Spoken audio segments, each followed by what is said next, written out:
Welcome to Wall Street Confidential. I'm Greg Greenberg here with Jim Cramer. Jim, not just spring is in the air, deals are in the air. Microsoft, Yahoo, Reuters. But the question is, are these real or are they just leaks? I think we saw from the arrest of a very high-level Pakistani Credit Suisse? Banker. I shouldn't refer, he was just a banker. Referencing that, it seemed to be the way the media did. That the people have forgotten, and it's a forget issue.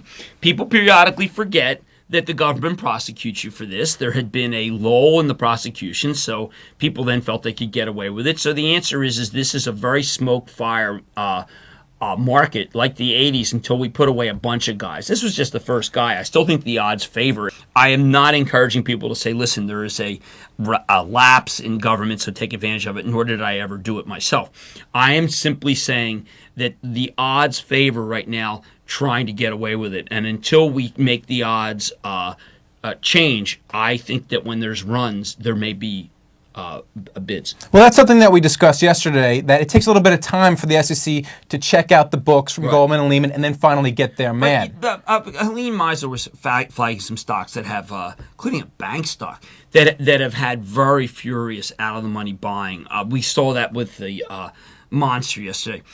Yahoo. There was 1,000 Yahoo calls bought within the last hour, the May 30s yesterday. Did that guy get lucky? There's no such thing as luck at that level. Yeah. Will this Microsoft Yahoo deal appeal to you?